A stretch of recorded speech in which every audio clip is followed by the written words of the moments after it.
ಶ್ರೀ ಗಣಪತಿ ಶಾರದಾ ಗುರುಭ್ಯೋ ನಮಃ. ವಸುದೇವ ಸುತಂ ದೇವಂ ಕಂಸಚಾಣೂರ ಮರ್ದನಂ ದೇವಕಿ ಪರಮಾನಂದಂ ಕೃಷ್ಣಂ ವಂದೇ ಜಗದ್ಗುರುಂ. ಶ್ರೋತೃಗಳಿಗೆ ಶ್ರೀಮದ್ ಭಾಗವತದ ದಶಮ ಸ್ಕಂದದಲ್ಲಿ ಕೇಶಿ ವ್ಯೋಮಾಸುರರ ಸಂಹಾರ, ನಾರದರಿಂದ ಭಗವಂತನ ಸ್ತುತಿ ಎಂಬ 37ನೆಯ ಅಧ್ಯಾಯಕ್ಕೆ ಸ್ವಾಗತ. ಶ್ರೀ ಶುಕಮುನಿಗಳು ಹೇಳುತ್ತಾರೆ, ಕೇಶೀತು ಕಂಸ ಪ್ರಹಿತ ಖರೈರ್ಮಹೀಂ ಮಹಾಹಯೋ ನಿರ್ಜರಯನ್ ಮನೋಜವಃ ಸಟಾವಧೂತಾಭ್ರ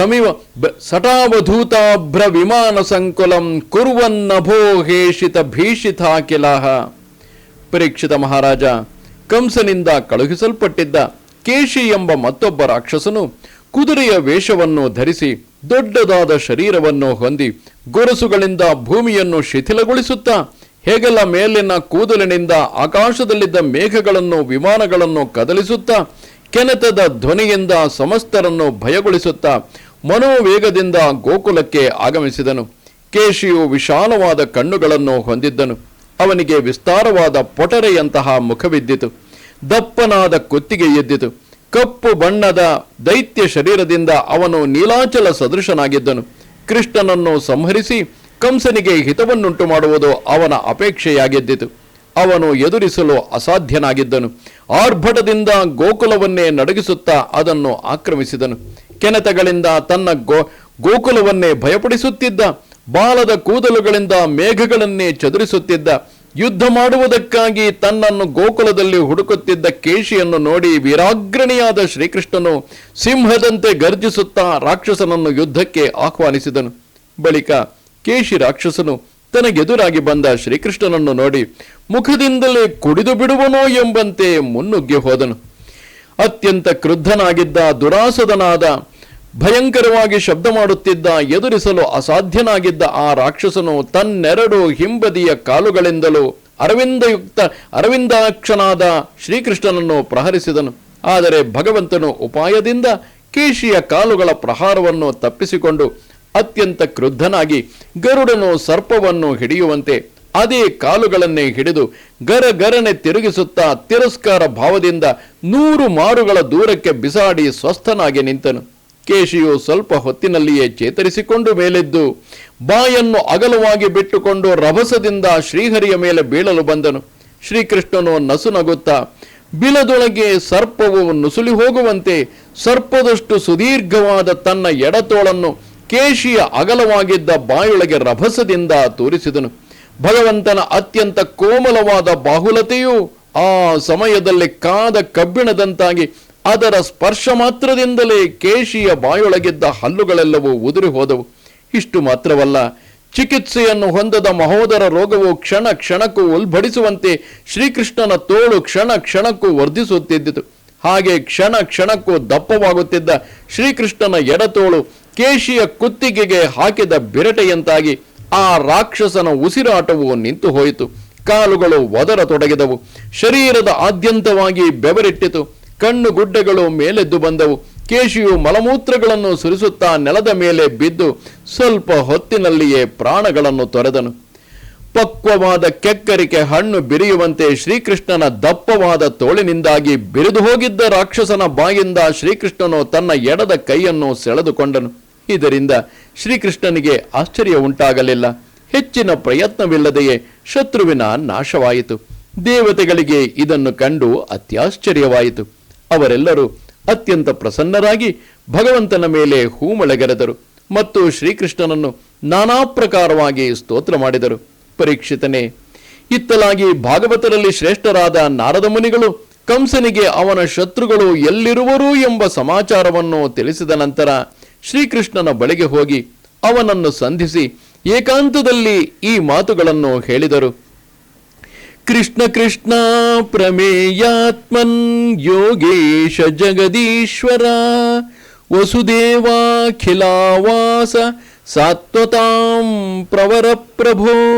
ಶ್ರೀಕೃಷ್ಣ, ಮಾತು ಮತ್ತು ಮನಸ್ಸುಗಳಿಂದ ಅಳೆಯಲು ಸಾಧ್ಯವಾಗದ ಆತ್ಮವುಳ್ಳವನೇ, ಯೋಗೇಶನೇ, ಜಗದೀಶ್ವರನೇ, ವಾಸುದೇವನೇ, ಸಮಸ್ತ ಪ್ರಾಣಿಗಳ ಹೃದಯ ಗುಹೆಗಳಲ್ಲಿಯೂ ವಾಸ ಮಾಡುತ್ತಿರುವವನೇ, ಸಾತ್ವತ ಶ್ರೇಷ್ಠನೇ, ಪ್ರಭುವೇ, ನಿನಗೆ ನಮಸ್ಕಾರವು. ತ್ವಮಾತ್ಮ ಸರ್ವಭೂತಾನಾಮೇಕೋ ಜ್ಯೋತಿರಿವೈಧಸಾಂ ಗೂಢೋ ಗುಹಾಶಯಃ ಸಾಕ್ಷಿ ಮಹಾಪುರುಷ ಈಶ್ವರಃ. ದೇವದೇವನೇ, ಒಂದೇ ಅಗ್ನಿಯು ಎಲ್ಲ ಕಟ್ಟಿಗೆಗಳಲ್ಲಿಯೂ ವ್ಯಾಪಿಸಿರುವಂತೆ ನೀನೊಬ್ಬನೇ ಸಕಲ ಪ್ರಾಣಿಗಳ ಹೃದಯದಲ್ಲಿಯೂ ಆತ್ಮರೂಪನಾಗಿ ವ್ಯಾಪಿಸಿಕೊಂಡಿರುವೆ. ಆತ್ಮರೂಪದಲ್ಲಿದ್ದರೂ ನೀನು ನಿಗೂಢನಾಗಿರುವೆ. ಬುದ್ಧಿ ಗುಹೆಯಲ್ಲಿ ಅಡಗಿಕೊಂಡಿರುವೆ. ಈಶ್ವರನು ಸರ್ವಸಾಕ್ಷಿಯು, ಪುರುಷೋತ್ತಮನು, ಸರ್ವ ನಿಯಾಮಕನು ನೀನೇ ಆಗಿರುವೆ. ಅಂತಹ ನಿನಗೆ ನಮಸ್ಕಾರವು. ಆತ್ಮನಾತ್ಮಾಶ್ರಯ ಪೂರ್ವಂ ಮಾಯಯಾ ಸಸೃಜೇ ಗುಣ ತೈರಿದಂ ಸತ್ಯ ಸಂಕಲ್ಪ ಸೃಜಸ್ಯತ್ರವಸೀಶ್ವರ. ಪ್ರಭುವೇ, ಆತ್ಮಸ್ವರೂಪನಾದ ನೀನು ಸರ್ವಕ್ಕೂ ಆಶ್ರಯನಾಗಿರುವೆ. ನೀನು ಯಾರನ್ನೂ ಆಶ್ರಯಿಸತಕ್ಕವನಲ್ಲ. ಸೃಷ್ಟಿಯ ಪ್ರಾರಂಭದಲ್ಲಿ ಕೇವಲ ಆತ್ಮಸ್ವರೂಪನಾಗಿರುವ ನೀನು ನಿನ್ನ ಮಾಯೆಯಿಂದಲೇ, ಅಂದರೆ ಮೂಲ ಪ್ರಕೃತಿಯಿಂದಲೇ ಸತ್ವ ರಜಸ್ತಮೋಗುಣಗಳನ್ನು ಸೃಷ್ಟಿಸುವೆ. ಸತ್ಯ ಸಂಕಲ್ಪನಾದ ನೀನು ಸತ್ವಾದಿ ಗುಣಗಳಿಂದ ಜಗತ್ತನ್ನು ಸೃಷ್ಟಿಸಿ ಪಾಲಿಸಿ ಲಯಗೊಳಿಸುವೆ. ಅಂತಹ ನಿನಗೆ ನಮಸ್ಕಾರ ಮಾಡುತ್ತೇನೆ. ಸತ್ವಂ ಭೂಧರ ಭೂತಾನಾಂ ದೈತ್ಯ ಪ್ರಮಥ ರಕ್ಷಸಾಂ ಆವತೀರ್ಣೋ ವಿನಾಶಾಯ ಸೇತೂನಾಂ ರಕ್ಷಣಾಯ ಚ. ಅಂತಹ ಸಚ್ಚಿದಾನಂದ ಪರಬ್ರಹ್ಮ ಸ್ವರೂಪನಾದ ನೀನು ಈ ಸಮಯದಲ್ಲಿ ರಾಜರಾಗಿ ಹುಟ್ಟಿರುವ ದೈತ್ಯ ಪ್ರಮಥ ರಾಕ್ಷಸರ ವಿನಾಶಕ್ಕಾಗಿ ಮತ್ತು ಧರ್ಮದ ಮರ್ಯಾದೆಯನ್ನು ರಕ್ಷಿಸುವ ಸಲುವಾಗಿ ಯದುವಂಶದಲ್ಲಿ ಮಾನವನಾಗಿ ಅವತರಿಸಿರುವೆ. ಮಹಾನುಭಾವನೆ, ನೀನು ಕುದುರೆಯ ರೂಪದಲ್ಲಿದ್ದ ಕೇಶಿ ರಾಕ್ಷಸನನ್ನು ಅದೃಷ್ಟವಶದಿಂದ ಸಂಹರಿಸಿದೆ.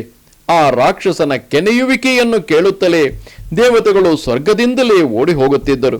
ಪುರುಷೋತ್ತಮನೇ, ಮುಂದಿನ 2 ದಿವಸಗಳಲ್ಲಿಯೇ ಚಾಣೂರ ಮುಷ್ಟಿಕರನ್ನು, ಕುವಲಯ ಪೀಡವೆಂಬ ಮದಗಜವನ್ನು, ಇತರ ಹಲವಾರು ಜಟ್ಟಿಗಳನ್ನು, ಕಂಸನನ್ನು ನೀನು ಲೀಲೆಯಿಂದ ಸಂಹರಿಸುವ ಅದ್ಭುತ ದೃಶ್ಯವನ್ನು ನಾನು ಕಾಣಲಿದ್ದೇನೆ. ಅನಂತರ ನಾನು ಶಂಭಾಸುರ, ಶಂಖಾಸುರ, ಕಾಲಯವನ, ಮುರ ಮತ್ತು ನರಕಾಸುರರ ವಧೆಗಳನ್ನು ನೋಡುತ್ತೇನೆ. ಇಂದ್ರನ ಪರಾಜಯವನ್ನು ಮತ್ತು ಸ್ವರ್ಗದಿಂದ ಪಾರಿಜಾತಾಪಹರಣವನ್ನು ನಾನು ಕಾಣಲಿದ್ದೇನೆ.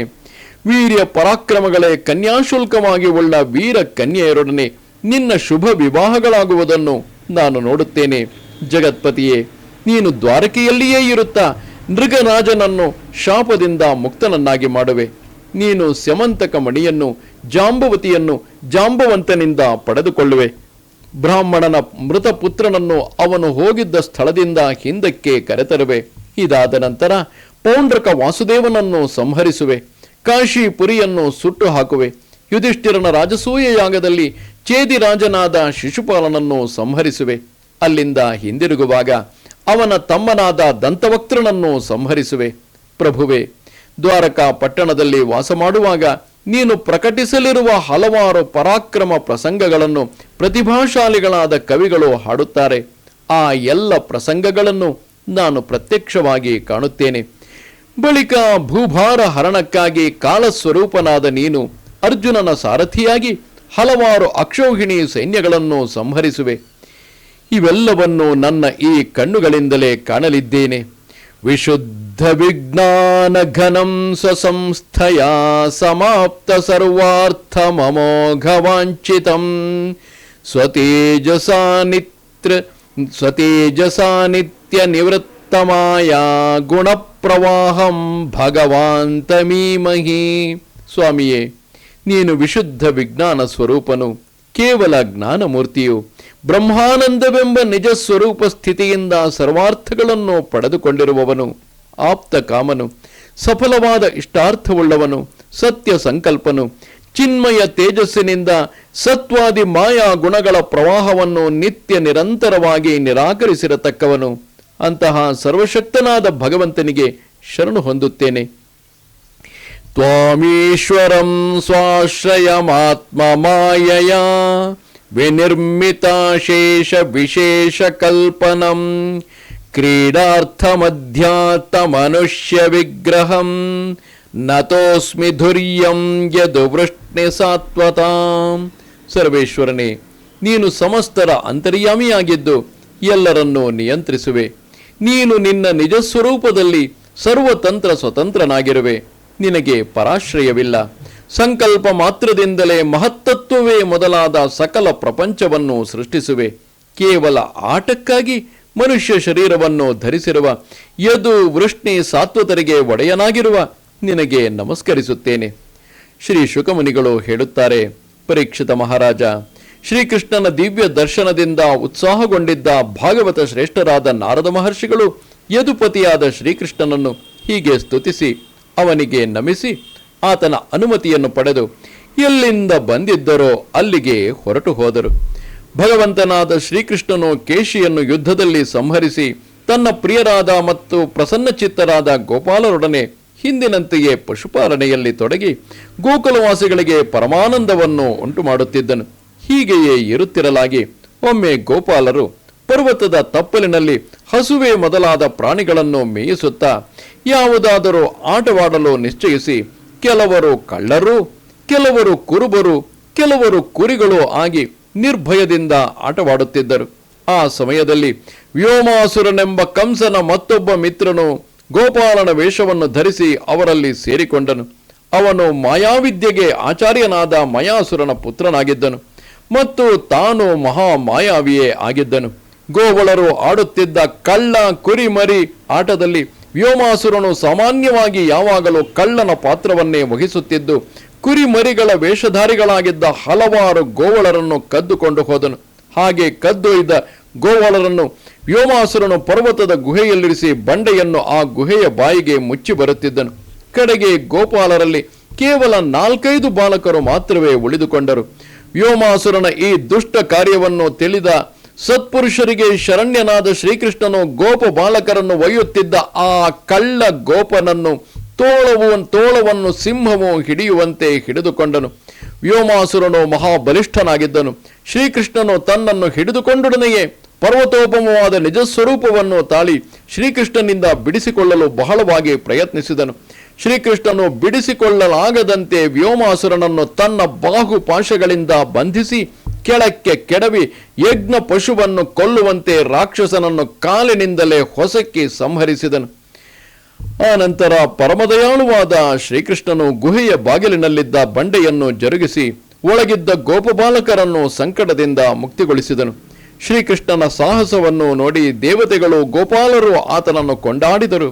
ದೇವತೆಗಳಿಂದಲೂ ಗೋಪಾಲರಿಂದಲೂ ಸ್ತುತಿಸಲ್ಪಡುತ್ತಾ ಶ್ರೀಕೃಷ್ಣನು ಗೋಪಾಲರೊಡನೆ ಗೋಕುಲವನ್ನು ಪ್ರವೇಶಿಸಿದನು ಎಂಬಲ್ಲಿಗೆ ಮಹಾಪುರಾಣವು ಪಾರಮಹಂಸ ಸಂಹಿತೆಯೂ ಆಗಿರುವ ಶ್ರೀಮದ್ ಭಾಗವತದಲ್ಲಿ ದಶಮ ಸ್ಕಂದದ ಪೂರ್ವಾರ್ಧದಲ್ಲಿ 37ನೆಯ ಅಧ್ಯಾಯವು ಮುಗಿಯಿತು.